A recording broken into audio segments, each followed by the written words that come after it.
I think it is imperative that we continue to cross-pollinate with as many people as possible, especially those that have the courage to actually stand up to the Zionist forces that are actually causing our country to sink into a level of hell that I'm not sure we're going to be able to get out of.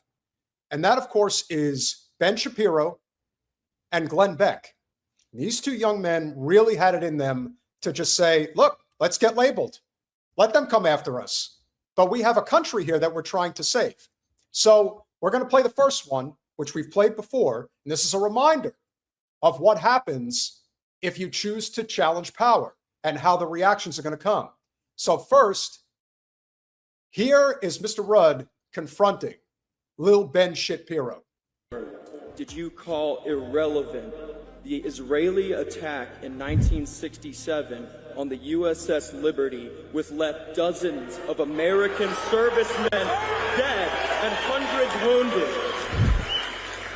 So what I actually said is that if we're looking at modern Israeli-American relations, looking at an attack that happened mistakenly by multiple Navy reports, multiple Israeli reports, and all available evidence, and using that attack in order to undermine today's relations between Israel and America, that's irrelevant. As irrelevant as it would be to cite a piece of evidence from World War II or from 1776 to define America's relations with, for example, Great Britain or Germany today. It was clearly a mistaken and tragic attack. The people who frequently cite the USS Liberty, however, are not talking about the specifics of the USS Liberty. I suspect that the vast majority of people who bring this up are doing so in order to suggest that Israel deliberately attacked an American ship because Israel deliberately wants to harm America. It is connected generally with a larger point. I wonder if that's your point. If the truth matters, then the Israeli government must be held accountable for that attack. The American flag was flying on that ship. You do not mistake an American ship for a foreign one when our flag is flying. So, we can spend the rest of the time talking about the specifics of the U.S. Liberty attack, or you can actually go look at the naval investigations that were done, multiple naval investigations that were. Okay, so this is a lie, and we know it's a lie because we have had two surviving members of the USS Liberty on our channel, and they have refuted everything that Lil Ben Shapiro has to say, because of course they did. And he gets his talking points. That's what he does. He's not somebody who thinks, I mean, maybe he thinks for himself, but at the end of the day, what he really thinks about is how can I continue to facilitate the Israel first narrative in our political sphere. And it is painfully clear that they're having a very difficult time doing it. And when millennials like myself, Gen Zers like our two guests, are hip to what's going on, you can't put this cat back in the bag. Because over time, even if the boomers, for example, are still not willing to let Israel go, we are. And that's the future that's coming. The future that's coming is one that does not involve Israel controlling our government. Now, again, it's not going to happen overnight. It's going to take some time. And Colin, if you can just grab me the Glenn Beck clip so I can introduce Mr. Baugh. Hope I'm saying that right.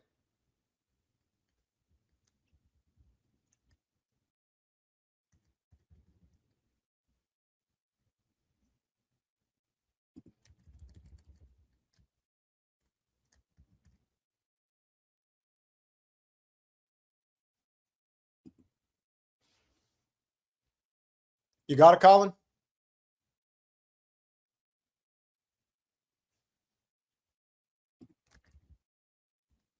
There it is. Okay. And so Jeb Baugh decided that he was going to confront power as well, and that is with Glenn Beck. Overwhelming lobby over the United States government, and we have unconditionally supported them. We have fought their wars in the Middle East. Bibi Netanyahu came to our Congress in the 90s, told us a list of countries that we need to take out. Some were Syria, Iraq, Iran, Libya, etc. Through those wars, we have lost trillions of dollars. We have lost American servicemen. We're lobbying everybody else, and they will. No one's clapping. No one's clapping.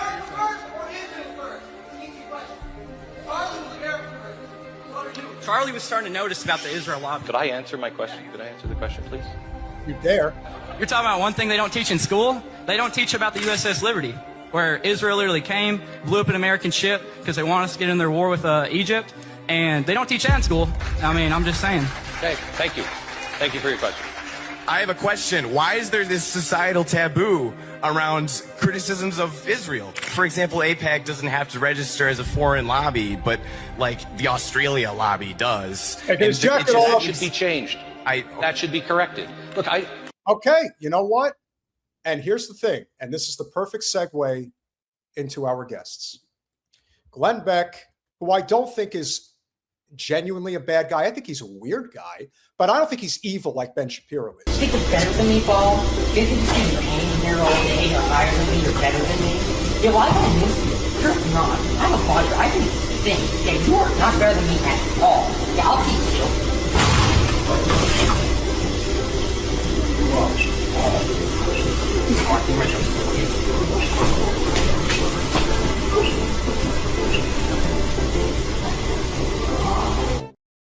Now, I don't know if our guests know, if not, that is actually a clip of Ben Shapiro when he was a kid trying to act tough, and he punched himself in the face with a speed bag. And, clearly probably never thought that was going to come out. With that being said, I am very pleased to welcome, for the first time, and hopefully not the last time, two young individuals who are very mature beyond their years and understand with great power comes great responsibility. Nicky and Jeb Baugh, welcome to Revolutionary Change.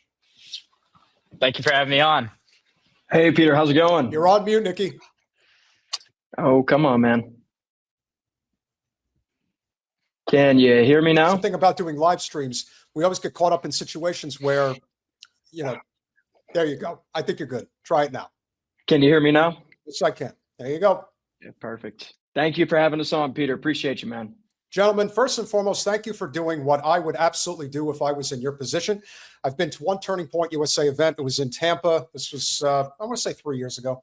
And I was there for business purposes, but I heard about it and I'm like, all right, well, I got to go check this out. And the first thing I noticed was, yeah, Charlie does not mess around. This is clearly a very, well paid for operation. Thousands upon thousands of people are there. Some I could definitely ham it up with politically, others that I cannot. But the good news is that if Charlie has left any type of a legacy that I can say is positive, it's that he really was somebody who was a man of the arena, in which I believe what I believe. You don't have to agree with me. I'm going to allow other people to share their thoughts, and may the best ideas win. Now, of course, that is not what Turning Point USA is all about. That's what Charlie was about. But in terms of these, what you would call NGO type organizations, they have an agenda. And as far as I can tell, their agenda is not America first. So right off the bat, if each of you can share, what does America first mean to you? I can go ahead and start us off. America first means putting the American people and their interests first and protecting our legacy, not just here at home for our children, our grandchildren, but also our national reputation on the global stage. And that means keeping us out of foreign wars that not only destroy our reputation, defraud our nation, and take the lives of American servicemen, but also here at home. How are we enforcing our border policies? Who are we letting into this country? Who are we kicking out? And what's our economic policy? Are we putting Americans first? Are we sending billions of dollars to countries overseas that have nothing to do with us? Hey, Peter, thank you for having me on. To me, America first means protecting, the average American, whether it be from corporations, an oppressive government, us sending money overseas to other governments, which is not right. And those Americans, I think that is average Americans, that isn't the billionaires, that isn't people from flooding in that just got America yesterday. It's really heritage Americans. And I think that's people that have been here for generations. So America first to me is basically making sure that we live in a country that actually cares for its citizens. And that is something that seldom has been seen for a very long time. Now, the issue of immigration, which is a hot button issue between the left and the right, here's how I look at it. We are a country that today is overrun by multinational corporations that, if they could do it their way, would just have us all as slaves and not pay anything. So when you have people from desperate situations coming from Central America, Africa, South America, etc., the global South primarily, the goal is to facilitate the financial gains of the shareholders of these corporations. And we have a government that just doesn't answer to the will of the people. it has become clear as day what Israel represents, which is this issue on steroids, as far as I'm concerned.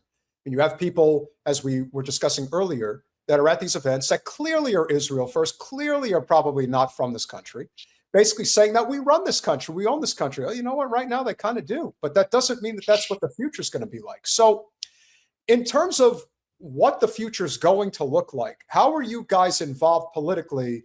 And what are those changes that you're hoping to see? Because while elections do matter, that's not what's going to bring about this revolutionary change that I think a lot of us seek.